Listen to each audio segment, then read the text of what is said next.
L'heure du mystère. Une émission de Germaine Beaumont.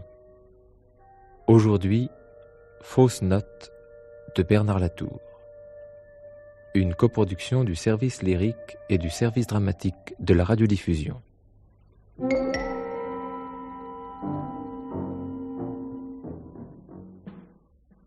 Voici, je reprends. Numéro 18. Deuxième fois. En place.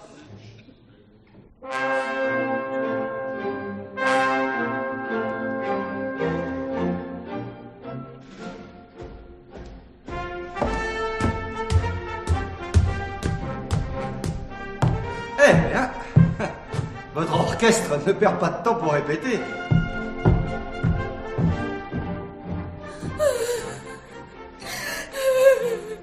Mademoiselle Marie, si gentille. Oh, je peux pas y croire. Un peu de silence, s'il vous plaît. Oui, taisez-vous donc. Monsieur le commissaire a raison. Vous vous rendez compte si tout le monde faisait autant de bruit que vous? Oh, vous êtes un sans-cœur, un égoïste. Tout le monde le sait bien. Moi, j'ai beaucoup de chagrin. Mais je le comprends. Un peu de discipline, s'il vous plaît. J'ai des questions à poser et j'aimerais pouvoir le faire tranquillement. Bon, alors reprenons dans l'ordre ce qui s'est passé cet après-midi. Vous jouiez quelle opérette? Les mousquetaires au couvent. Vous avez levé le rideau à quelle heure? Entre 15h et 15h15. Qui est responsable de la scène?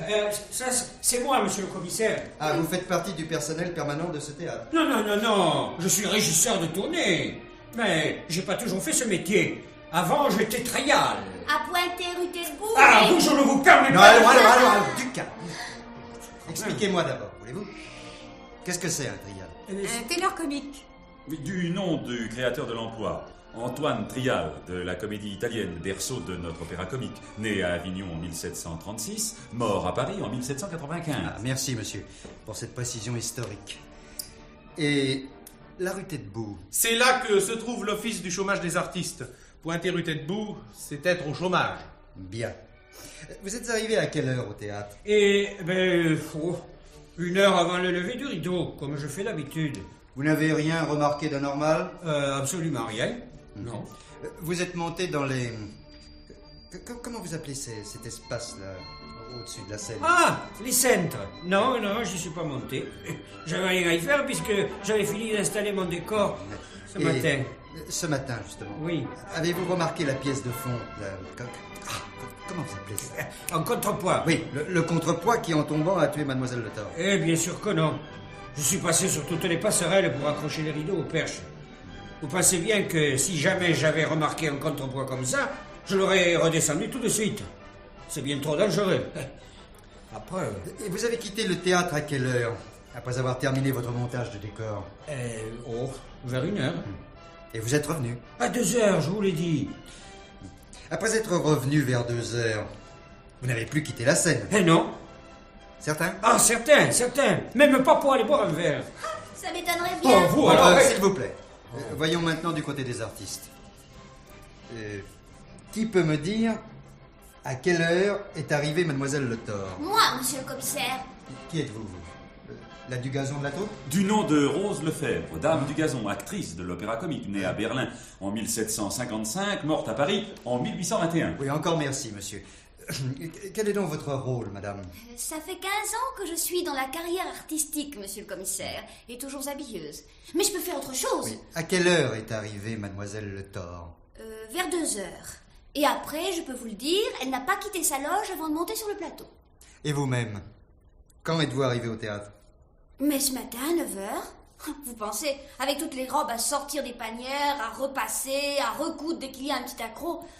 Et Dieu sait s'il y en a, avec les clous que monsieur Jules laisse traîner partout, exprès, pour me donner du travail. Mais c'est pas vrai, monsieur le commissaire. Je puis vous assurer oui, que... c'est bien. Oh, c'est une chipie. S'il vous plaît, c'est bien.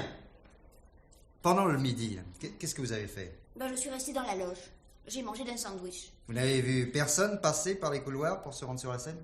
Absolument personne. Bon, venons-en à l'accident. Comment cela s'est-il passé? Nous étions... Parle, Georges. Nous étions en scène, monsieur le commissaire. Tous les 4 avec cette pauvre Marie. Jeanne, François et moi. Tout d'un coup, j'ai vu quelque chose qui tombait du côté jardin vers le lointain du plateau. Attendez, s'il vous plaît. Je sais qu'il existe le côté jardin et le côté cour au théâtre. Mais comment appelle-t-on la gauche, par exemple? C'est très facile à se rappeler. Pour le spectateur, il faut penser à Jésus-Christ dans l'ordre où c'est écrit. J, jardin à gauche, C, cour à droite. Et pour le comédien? Le cœur est toujours à gauche. Donc, le C comme cœur et cour est à gauche. Ceci provient du théâtre construit par le cardinal de Richelieu dans le palais du Louvre, monsieur le commissaire. S'il y avait d'un côté le jardin et de l'autre la cour du château. Merci. Et pour le lointain? C'est le fond du plateau où il y a un décor au loin. Alors, donc vous avez vu le contrepoids tomber du côté gauche de la scène au fond de celle-ci? C'est ça. Et la pauvre Marie a à peine poussé un soupir. Elle a été tuée sur le coup. À quel endroit exact de la scène? Ici. Tenez, approchez. Mais il y a des croix de craie. Eh oui, monsieur le commissaire, c'est l'emplacement de la table et de la chaise, tels que je les avais repérés depuis la salle ce matin. Comprenez, le coup d'œil. Ah bien, oui. Mademoiselle Le Thor était assise quand l'accident s'est produit. Et vous-même, monsieur, où étiez-vous exactement? Je chantais avec Jeanne, face au public. Alors donc, près de la rampe. Oui, ici même, monsieur le commissaire. Et vous, monsieur? Ici. Oui, alors donc, au fond de la scène, mais côté court. Oui, évidemment. Il semble bien qu'il s'agisse d'un accident. Enfin, il y a juste une chose qui m'ennuie. C'est ce contrepoids qui se trouvait dans les cintres, alors qu'il n'y était pas quand vous avez terminé votre travail à 13h. N'est-ce pas, monsieur Jules? Tonnelette. Jules Tonnelette. Enfin, c'est-à-dire qu'à la réflexion, je suis plus si sûr que ça de moi-même. Il se pourrait que j'ai pas vu le contrepoids, je suis pas passé sur toutes les passerelles. Oui, il serait pourtant très important que vous vous rappeliez exactement. Voyons, le contrepoids était sur la passerelle, juste à la verticale de l'endroit où fut tuée Mademoiselle Le Thor. Je sais plus. Je sais plus, monsieur le commissaire. Bon, je vous demanderai, messieurs et mesdames, de rester à la disposition de la police pour tout renseignement complémentaire dont nous aurions besoin. C'est-à-dire, monsieur le commissaire, que nous partons ce soir même en tournée pour toute la période des fêtes. La matinée d'aujourd'hui était la seule à Paris. Demain soir, nous jouons à Lyon. Eh bien, je vous verrai à votre retour, si j'ai encore besoin de vous. Mais comment allez-vous faire après la mort de Mademoiselle Le Thor? Nous avions prévu une doublure. Ah bien. Oui. Merci.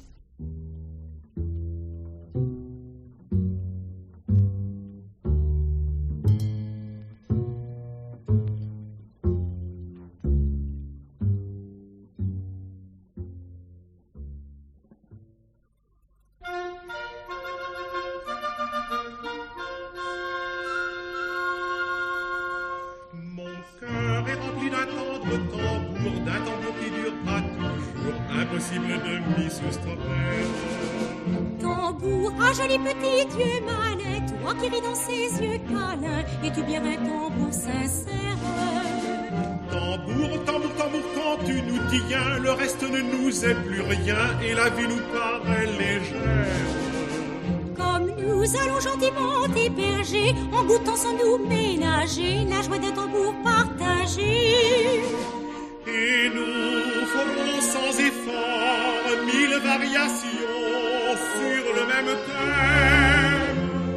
Car l'on dira tort que le tambour est enfant de bohème. Doucement nous firons le parfait tambour, car c'est lui qui toujours fait le seul bonheur de la vie. Et nous aimerons tout des temps que nous y verserons printemps, toujours et même très longtemps.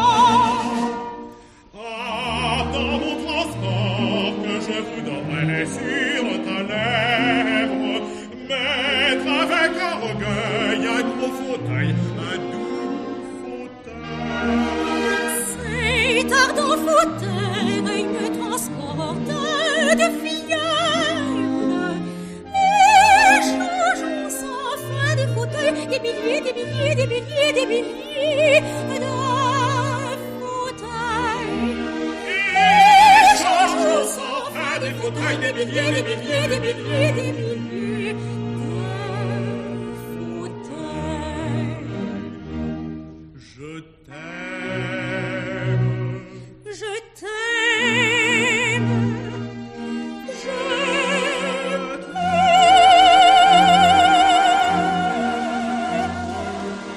Je te hais. Et moi aussi, je te hais. Mon cœur est rempli d'un tendre tambour, d'un tambour qui durera toujours, impossible de m'y soustraire. Tambour, ah jolie petite main, toi qui ris dans ses yeux câlins, es-tu bien un tambour sincère? Tambour, tambour, tambour, quand tu nous tiens, le reste de nous est plus rien, et la vie nous paraît légère.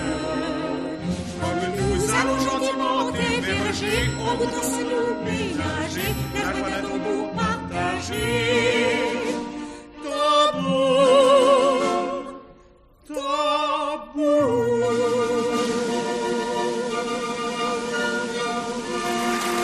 Est-ce que tu peux être mauvais? Oh, mais tu t'es pas entendu?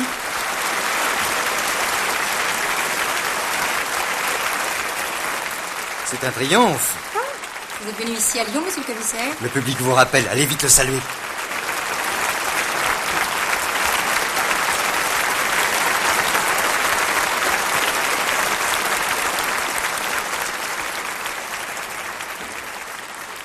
Voilà, descendons dans ma loge si vous voulez. Je ne connaissais pas monsieur de la police, mais c'est une opérette charmante. Vous jouez encore demain soir ici? Non, demain nous serons à Marseille et nous chanterons Ta bouche de Maurice Yvain. Vous êtes venu à Lyon pour nous voir? Non, j'ai de la famille ici et je suis venu passer quelques jours au moment des fêtes avec mes cousins. Voici ma loge. Entrez.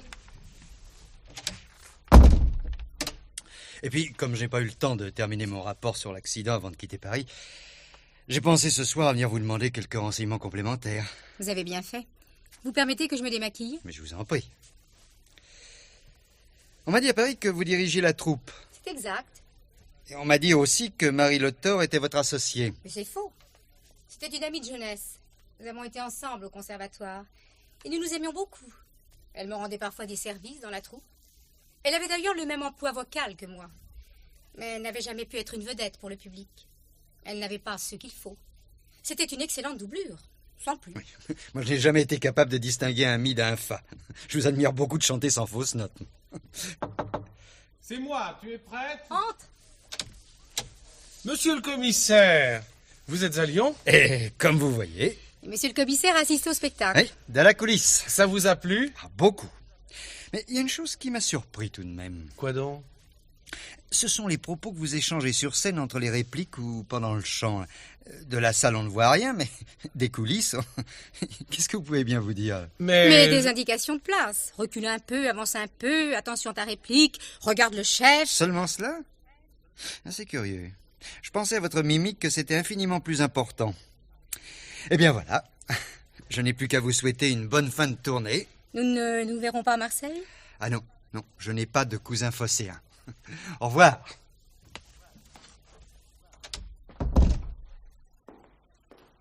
Monsieur le commissaire. Psst. Ah, c'est vous, Madame Hortense? Chut, parlez bas. Hein? J'étais derrière la porte. J'ai tout entendu. Elle vous a menti. Ah. Marie Le Thor avait bien plus de talent qu'elle. Ah. Et elle était gentille, Marie Le Thor. Moi, je l'aimais bien. Ah.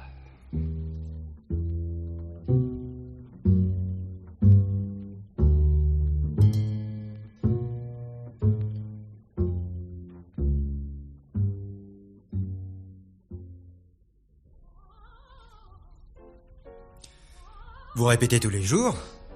Vous connaissez pourtant bien vos rôles. Bien sûr. Enfin, dans chaque ville, il y a un nouvel orchestre. Il faut se faire la voix.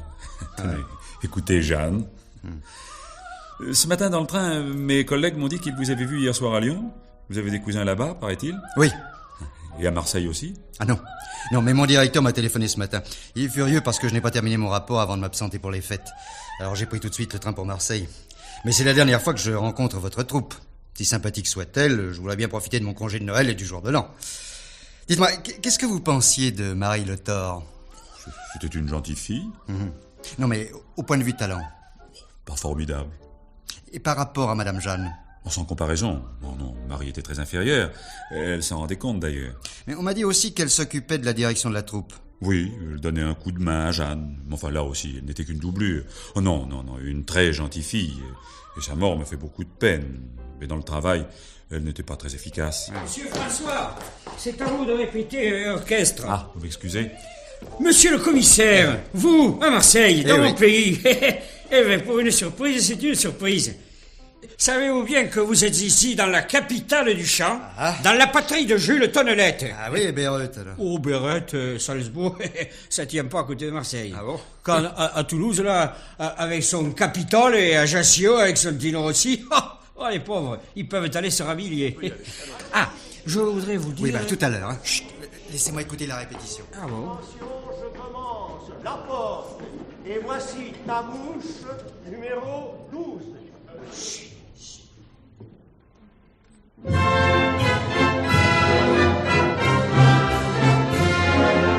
Pour l'homme, on est sans indulgence, on lui reproche à tout moment son inconstance et son absence de tout vrai sentiment.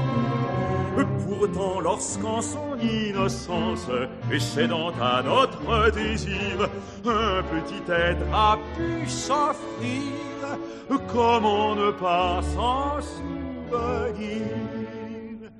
Non si frivole que l'on soit, ce naïf abandon de soi, ça c'est une chose qu'on ne peut pas oublier.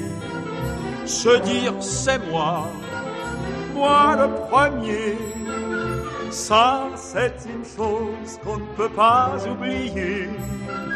Non, quoi que vous fassiez, quand une jeune fille à vous se donne, qu'entre vos bras tremblants elle frissonne, eut-elle une rose qu'elle se laisse effeuiller? Ça, c'est une chose qu'on ne peut pas oublier.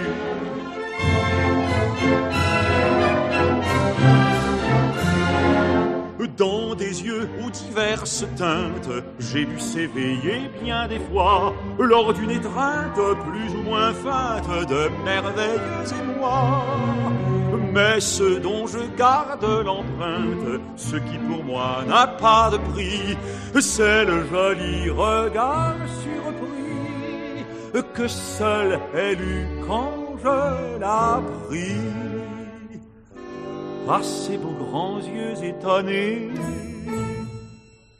qui vont s'ouvrir sur l'inconnu, ça c'est une chose qu'on ne peut pas oublier. Se dire c'est moi le premier, ça c'est une chose qu'on ne peut pas oublier. Non, quoi que vous fassiez, quand une jeune fille à vous se donne, qu'entre vos bras tremblants elle frissonne, eut-elle une rose qu'elle se laisse effeuiller? Ça, c'est une chose qu'on ne peut pas oublier.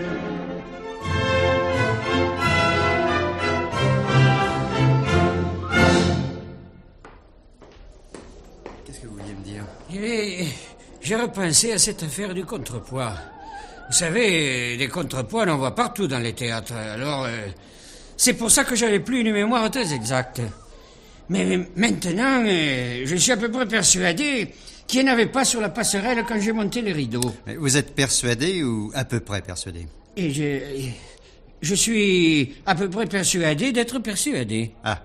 Et qui vous a persuadé d'être à peu près persuadé? Oh là là, comme disent les pieds noirs, ça c'est un sac d'embrouille. Non. Avec qui avez-vous parlé de contrepoids? Avec personne. Non, avec qui? Oh là là, tout. Oh, moi j'aimerais bien comme un Méphistophélès disparaître par la trappe. Avec qui? Avec monsieur François, que revoilà. On parle de moi? Veuillez répéter ce que vous venez de me dire. Et monsieur François, on en a parlé ensemble du contrepoids. Oui, j'ai même dit que j'étais pour ma part persuadé, vous connaissant comme je vous connais, dévoué et consciencieux. Si, que vous n'aviez pas pu laisser un contrepoids sur une passerelle. Bien. Vous restez avec nous pour le spectacle de ce soir? Sans doute. Mais dans la salle, cette fois.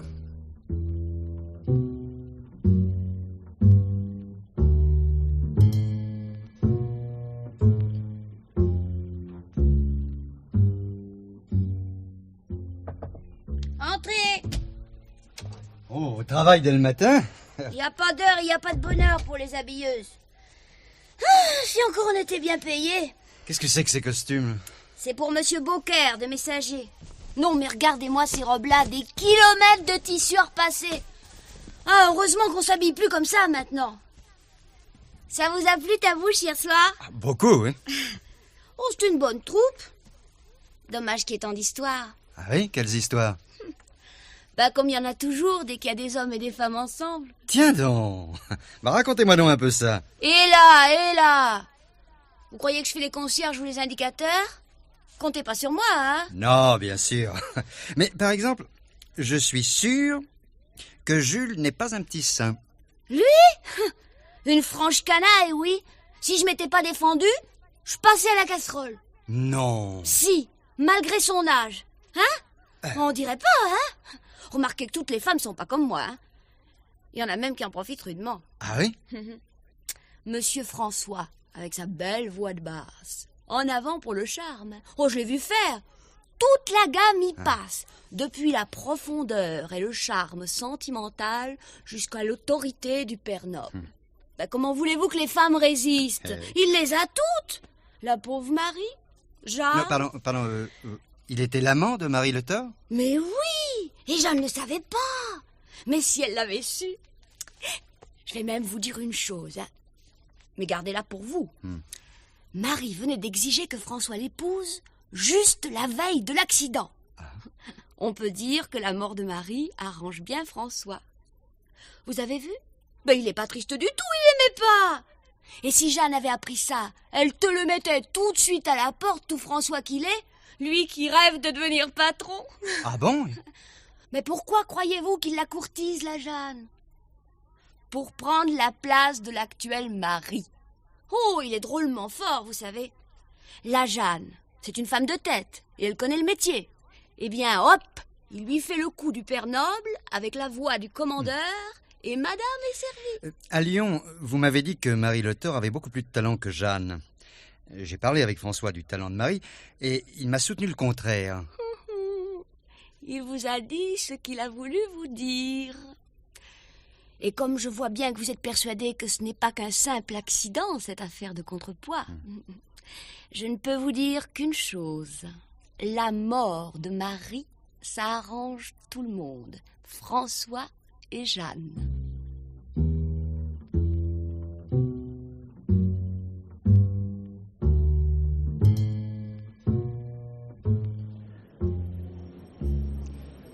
Pas le trac? Si, toujours avant d'entrer en scène.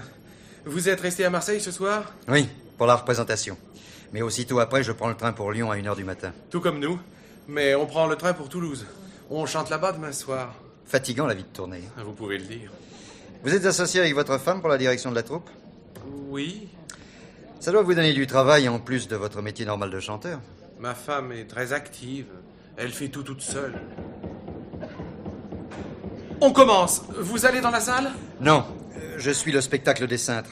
Je vais y monter avec Jules.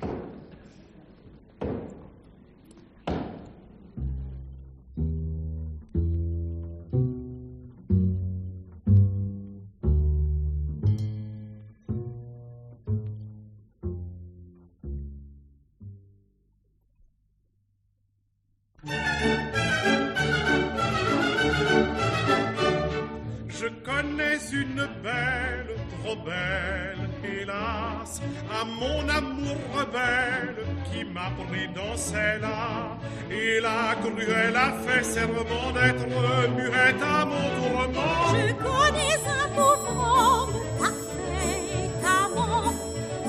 s'agitant ensemble de traiter durement. J'en ai regret, mais j'ai juré de me taire, et je me tairai. Ni l'un ni l'autre n'y peut rien, un serment nous retient. Et c'est pourquoi, ni vous ni moi, pourquoi, eh bien, nous ne nous disons rien. Pourquoi, eh bien, nous ne nous disons rien. Ah, ça fait drôle, hein, la première fois de voir les gens si petits en dessous de soi. Évidemment, il faut pas avoir le vertige. Mais on peut parler tout haut? Oh là là, ici on peut parler très fort avec l'orchestre et les chanteurs et le son qui monte. Personne n'entend rien sur le plateau ni dans la salle. Mais dites-moi, le passage sur les passerelles n'est pas exempt de danger. Cette étroite planche suspendue par des fers au-dessus du vide. Eh oui, un vertige, un croche-pied et hop, on n'en parle plus. Alors donc le contrepoids a pu être posé sur le bord de la passerelle. Mais reste à savoir comment le précipiter dans le vide là en bas. Ce n'est pas un vieux régisseur comme vous que je vais apprendre ça. On passe une corde. Quoi? Vous me levez l'apéritif. Ah bon? Ah oui, au théâtre on dit jamais une corde, mais un fil. La corde c'est pour les pendus, ça porte malheur. Bon alors on passe un fil, on forme une boucle, on place le contrepoids au centre de la boucle, on tire d'en bas, le contrepoids perd l'équilibre et on ramène la corde, le fil à soi, hein, ni vu ni connu. Il faut simplement être caché derrière une toile de fond, par exemple. Eh bien, bien imaginé. Mais dites, vous auriez fait un bon régisseur. On redescend? Non, j'ai décidé de suivre tout le spectacle d'ici. Ah bon, votre église.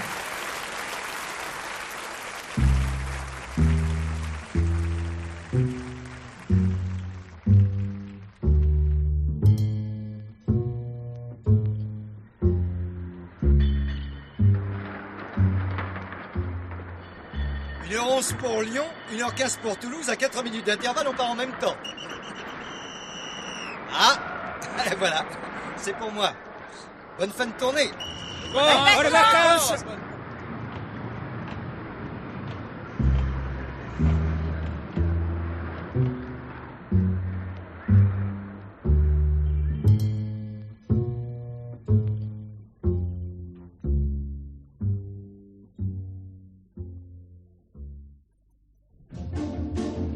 En vrais amis qui s'aiment beaucoup, nous partageons tout. Cravate, cigarette, Pégase ou galette, et nous n'avons qu'un franc commun.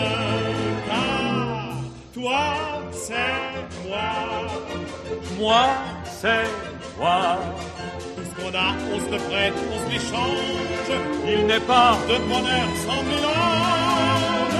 Puisque toi, c'est moi, c'est toi.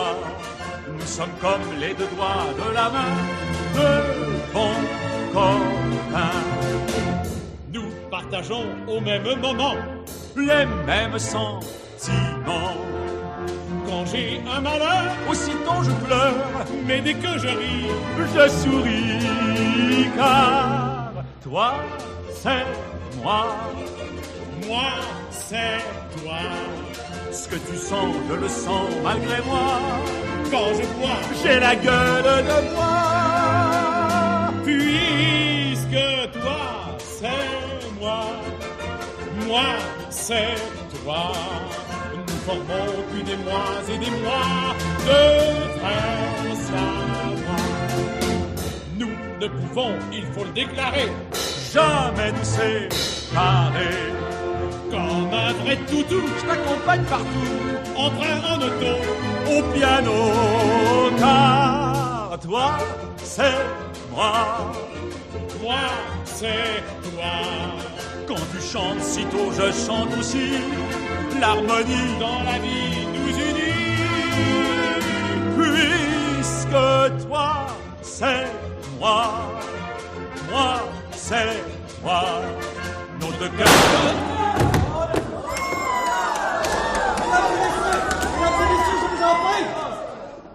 Je suis le commissaire Lejuste de la police judiciaire. Je vous demande surtout de ne pas vous affoler et de rester à vos places. Mes adjoints vont fouiller la salle. Je vous remercie.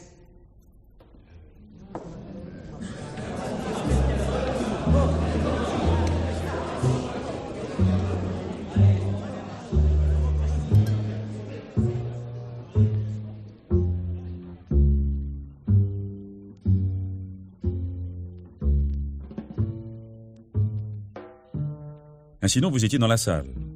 Inutile de vous dire que vos histoires de cousins à Lyon et de voyages éclairs à Marseille, on n'y croit pas. Vous nous espionnez depuis le début. Sur le quai de la gare de Marseille, vous nous jouez la comédie de repartir pour Lyon en ayant le toupet d'être dans le train qui démarre, et on vous retrouve ici, à Toulouse. Je le répète, vous nous espionnez. Ne vous plaignez pas. Si je vous avais espionné un peu plus, comme vous dites, j'aurais peut-être évité un second meurtre. Bon, madame, votre mari vous avait-il fait part de menaces quelconques ces derniers jours? Non, absolument pas. Lui connaissez-vous des ennemis? Aucun. Non, pardonnez-moi d'aborder cet aspect, mais il est préférable éventuellement de gagner du temps. Aurait-il suscité récemment de vives jalousies dans son milieu professionnel? En évinçant un collègue, par exemple? Pas à ma connaissance. Oui? Patron? Oui, je viens. Voilà qui apporte bien des bouleversements. Oui. Il va falloir téléphoner à Paris à la doublure de mon mari. Il faut assurer la représentation de demain soir ici, et celle de Bordeaux dans les jours à venir. Non, mais je pensais à des bouleversements sur un autre plan. Je t'en prie, ce n'est pas le moment. Excuse-moi. Bien. Mes adjoints viennent de me faire un premier compte-rendu. D'après la position de votre mari, madame, et le point d'impact, le coup de feu a été tiré de ce qu'on appelle le premier corridor, au-dessus de la Seine, côté cour. Il n'y avait aucun machiniste dans ce corridor. D'autre part, à chaque extrémité et au centre, il y a 3 portes, donnant sur 3 escaliers différents, et qui desservent tous les étages. L'idéal pour s'enfuir incognito, sauf la malchance d'une rencontre. Et l'assassin, apparemment, n'a pas eu cette malchance. Les inspecteurs vont interroger le personnel permanent du théâtre et fouiller partout dans l'espoir de retrouver le revolver. Je vais moi-même vous poser quelques questions. Ah non, monsieur.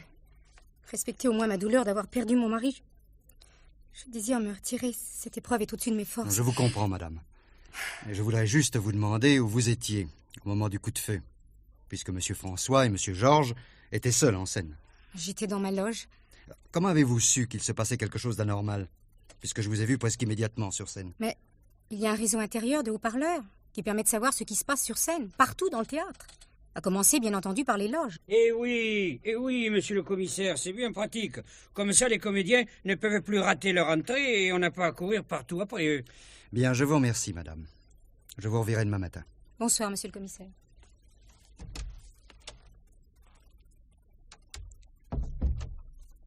Je souhaiterais aussi me retirer, monsieur le commissaire. Je ne pense pas pouvoir vous être d'une grande utilité. J'étais en scène avec Georges. Mon camarade tué ainsi à mes côtés. Il ne vous avait fait part d'aucune inquiétude particulière? Non, aucune. Je vous remercie. Nous nous reverrons demain.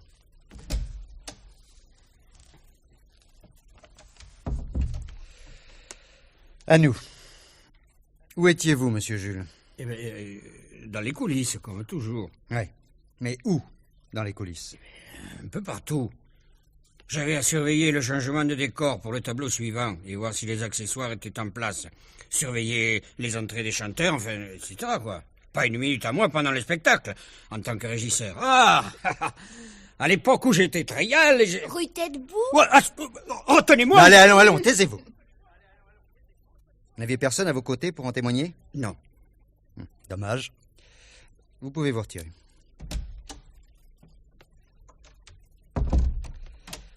Et vous? Où étiez-vous? Ben, comme toujours, dans les loges en train de faire la bonne. Oh, pardon, l'habilleuse. Vous n'avez rien remarqué? Personne n'est passé dans les couloirs? Non. Mais, juste après avoir entendu le coup de feu dans les haut-parleurs, j'ai remarqué une ombre sur le verre dépoli de la verrière. Il m'a semblé que c'était la silhouette de Jules. Vous êtes sûr? Oh, pas très sûr. C'est pour ça que je ne veux pas en parler. Mais où donne cette verrière? Juste à l'aplomb des corridors de Seine. Il serait capital de savoir si oui ou non Jules est passé le long de la verrière après le coup de feu. Ne me faites pas dire ce que je ne dis pas. Je n'ai jamais dit que c'était Jules, mais comme une silhouette qui ressemblerait à Jules. En tous les cas, vous êtes certaine que quelqu'un est passé? Certaine. Qu'est-ce que vous en pensez, vous, de ce coup de feu? Ben, à nouveau, ça arrange tout le monde. Comment ça? Vous restez là demain? Certainement. Pourquoi? Bon. Eh bien, vous n'avez qu'à venir voir le pays du sourire de la coulisse avec moi. Et puis on en reparlera. Il y aura représentation demain soir? Et comment? Elle va faire venir de Paris la doublure et on jouera.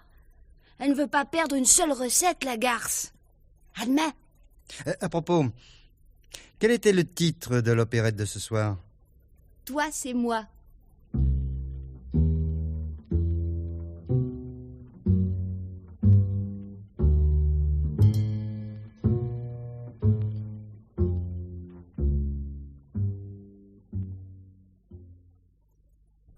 Quand Dieu créa le monde, les hommes s'aimaient. Pour tous les oiseaux chantaient, les roses fleurissaient. La paix régnait ici-bas, l'argent n'existait pas. Tout a changé de l'Éden, l'homme fut chassé. Le bon temps n'est plus, le paradis a disparu.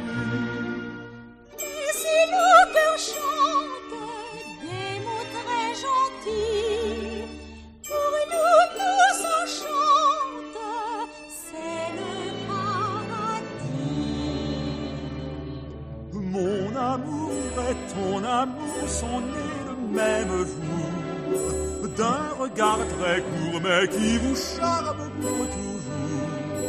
Mon amour et ton amour se disent tour à tour. Je t'aime bien, tu m'aimes bien, le reste n'est plus rien. L'anglais très froid en amour n'aime pas parler, et l'allemand vient chanter pour mieux se déclarer. Le français vous fait la cour en de galants discours. En Chine, on peut rêver le soir sous le ciel bleu. À Vienne, en valsant, on se dit des mots caressants. Mais pour nous comprendre, il nous a suffi de la chanson tendre où l'on se redit. Mon amour et ton amour sont nés le même jour, d'un regard très court mais qui vous charme pour toujours. Mon amour et ton amour se disent tour à tour. Je t'aime bien, tu m'aimes bien, le reste n'est plus rien.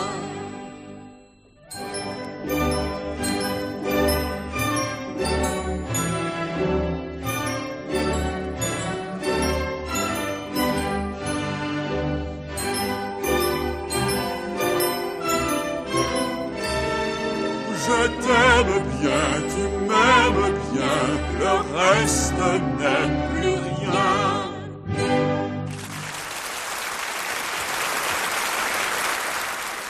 Vous avez vu? Non, qu'est-ce qu'il fallait voir? Les œillades, les coups d'œil langoureux et tout. C'est dans le rôle. Oui, mais elle pourrait se dispenser d'en faire autant. Quand elle joue, elle ne peut pas s'empêcher d'exprimer ses propres sentiments. C'est maladif chez elle. Rappelez-vous, à Lyon, vous aviez été étonné de la voir bavarder en scène avec son mari. Pendant le duo d'amour, elle n'arrêtait pas de lui dire qu'elle le haïssait. Ah ben, vous m'en direz tant. Vous avez compris maintenant? Pour François, la place est libre pour être mari légitime et directeur.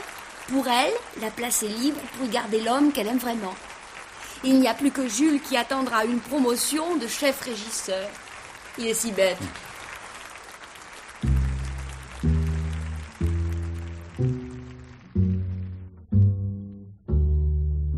C'est la dernière représentation de votre tournée? Oui. Nous terminons, comme vous le voyez, par Bordeaux.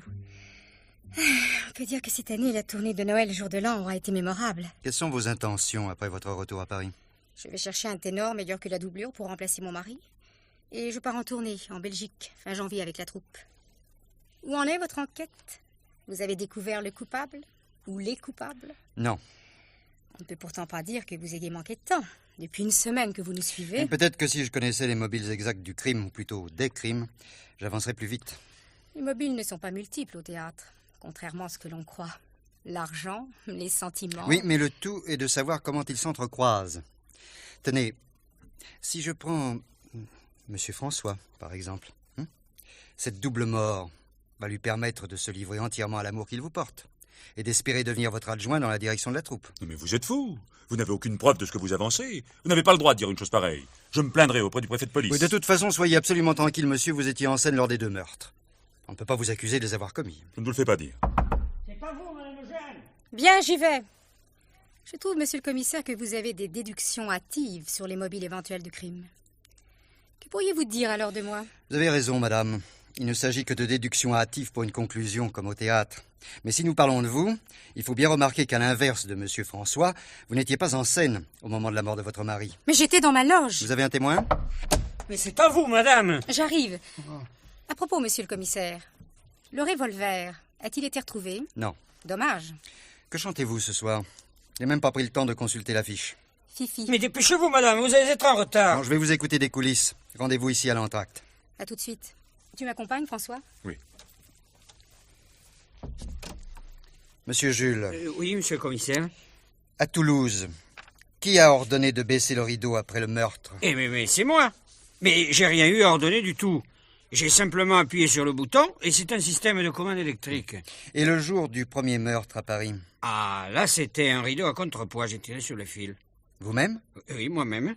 Et dans chaque cas, d'où commandait-on le rideau? Et côté jardin, tout près du manteau d'Arlequin. C'est-à-dire? Eh bien, près de l'ouverture de scène. Ah bien. Bon, allons écouter Fifi.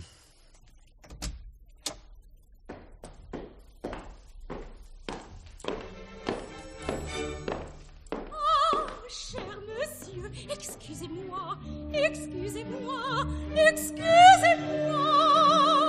Je suis encore tout étourdi, tout ahuri, tout engourdi. Excusez un moment des mois, pardonnez à mon bavardage. Je suis encore tout engourdi, excusez un moment des mois, pardonnez-moi mon bavardage. J'en suis à mon premier tirage.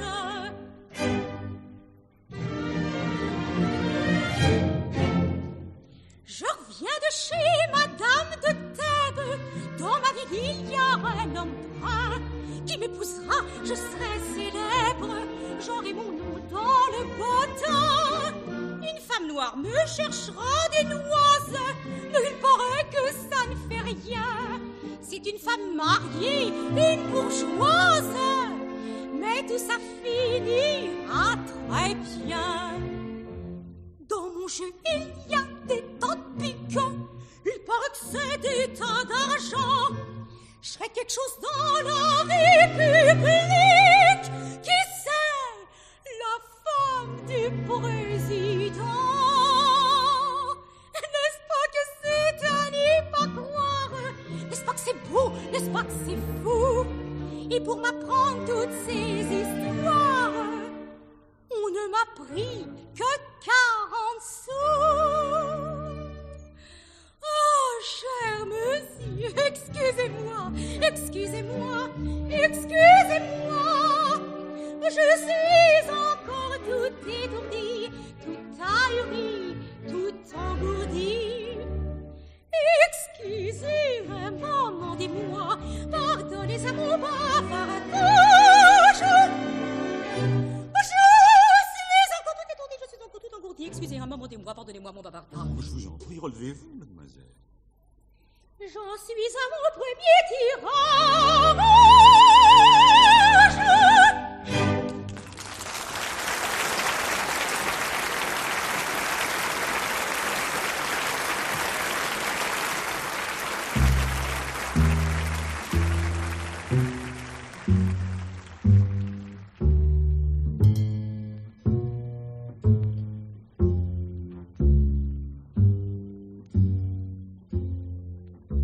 Nous voici donc tous réunis.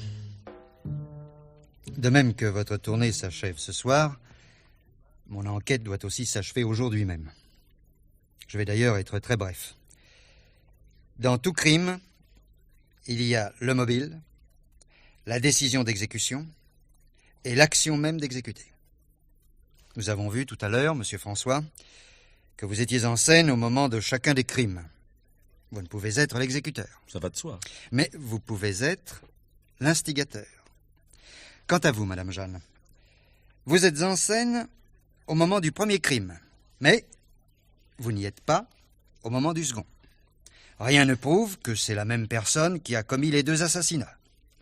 En outre, pour vous deux, Monsieur François et Madame Jeanne, les mobiles du crime sont à la fois d'ordre sentimental et matériel. Mais monsieur... Quant à vous, Monsieur Jules, si on ne voit pas très bien a priori la raison pour laquelle vous seriez devenu un assassin, il faut reconnaître qu'au moment des deux crimes, vous étiez seul sur le plateau et que vous pouvez être l'exécuteur d'actions qui vous ont été commandées et que vous auriez accepté d'accomplir. Moi, Jules Tonnelette, ancienne Tréal des grandes scènes françaises et étrangères. Bon, pour en revenir à vous, Madame Jeanne, quand êtes-vous descendue dans votre loge à Toulouse? Juste avant le duo. Madame Hortense vous a vu alors? Madame Hortense. Oui, je ne me souviens plus très bien, sans doute. Mais je vous ai appelé. J'avais besoin d'une couture rapide à mon corsage rouge. C'est pour cela que je suis redescendue. Un accroc. Et alors? Vous n'étiez pas là, Hortense. Vous n'avez pas répondu. Vous avez ce corsage, madame? Oui. Tenez, voici la couture. Le fil est celui de ma trousse de voyage, un fil noir. J'ai fait moi-même la réparation. J'ai même pas eu le temps de terminer le point car je me suis précipitée en scène dès le coup de feu. Où étiez-vous, madame Hortense? Mais aux toilettes? Non. Puisque vous m'avez alors déclaré que, juste après le coup de feu, vous aviez aperçu une ombre sur la verrière. Vous n'avez donc pu entendre le coup de feu que dans le haut-parleur des loges et être sorti immédiatement dans le couloir. Les toilettes à Toulouse sont en retrait des loges. J'ai même fait un plan succinct. Oui. Et le voici. Il y avait donc, au moment des deux meurtres, 2 personnes seules. Vous, madame, et monsieur Jules, chacun de votre côté. C'est lui l'assassin! Mais non, celle-là! Non. Car à Toulouse, j'étais dans la salle. Le rideau a été baissé presque aussitôt après le coup de feu. Or, le personnel du théâtre est formel, ce n'est pas un des machinistes locaux qui a baissé le rideau. Ainsi se trouve confirmé ce qu'a dit monsieur Jules, c'est lui qui a appuyé sur le bouton électrique. Oui alors, et ça c'est bien vrai. Monsieur Jules ne pouvait pas redescendre du corridor où a été tiré le coup de feu jusqu'à la commande électrique du rideau, dans le peu de temps qu'il y a eu entre les deux actions. Madame Hortense, vous seule avez pu à Paris aller poser pendant l'heure de midi un contrepoids sur la passerelle et installer le fil pour le tirer de derrière un décor. Vous seule avez pu ici prendre le temps de monter puis redescendre du corridor où a été tiré le coup de feu. Reste à savoir le mobile. Ne cherchez pas, monsieur le commissaire. Hortense voulait la place de Marie Le Thor dans notre troupe, car elle a des prétentions de chanteuse. Elle ne cessait pas d'importuner mon mari à ce sujet et de lui raconter les pires choses sur mon compte. Elle a essayé de prendre ma place auprès de lui. Vous me comprenez? Mon mari me racontait tout et s'en remettait à moi pour la distribution des rôles. À Marseille, il m'avait encore dit qu'elle était revenue à la charge pour m'obliger à renvoyer la doublure de Marie Le Thor. Il avait refusé. Elle ne lui a pas pardonné. C'est faux! C'est faux! Je vous hais tous! C'est vous les assassins! Et vous voulez me faire passer pour coupable à votre place! Entrez. Patron? Ah, merci. Posez ça sur la table. Voici le revolver, madame Hortense. Nous l'avons retrouvé dans votre panière. Celle où vous rangez vos couvertures et vos toiles de repassage. Eh ben, c'est pas rue Tête-Bout que vous allez aller pointer, vous, maintenant. Hein? Je vous hais! Je vous hais! Allez, emmenez-la.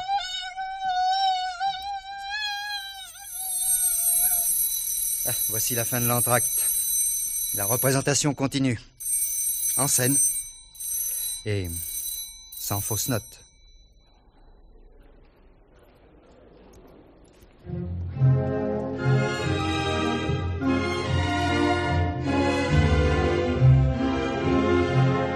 Quand je la croisais l'autre soir, c'était à minuit rue d'Athènes, la voyant seule qui se promène, je lui dis, mon enfant, bonsoir. J'ajoutais à cette heure indue, que faites-vous donc dans la rue?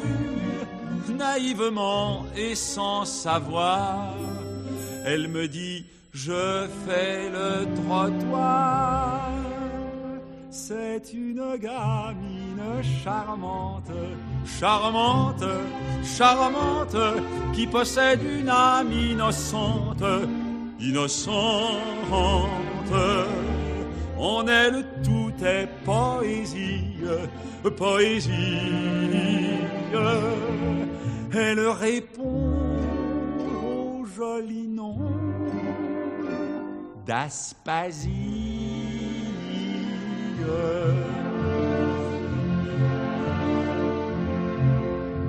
Devant la blancheur et l'éclat de ce cou plus blanc que l'albâtre, je m'écrie, quel coup de théâtre, quel coup du ciel, quel coup d'état.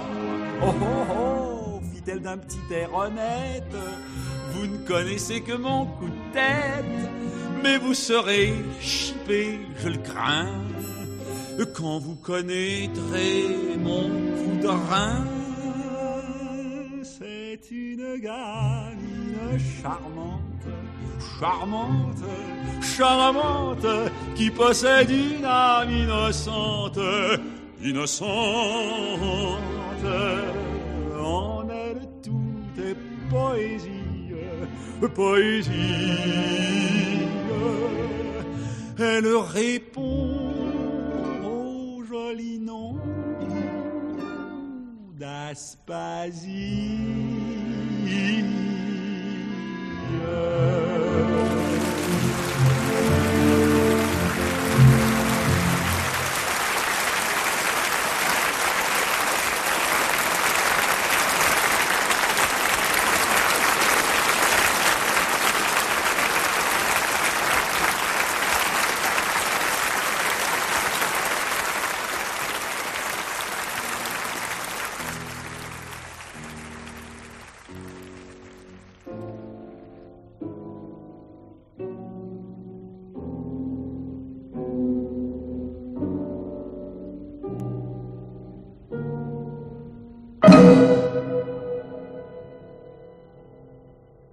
L'heure du mystère, une émission de Germaine Beaumont qui vous a présenté aujourd'hui Fausse note de Bernard Latour, une coproduction du service lyrique et du service dramatique de la radiodiffusion.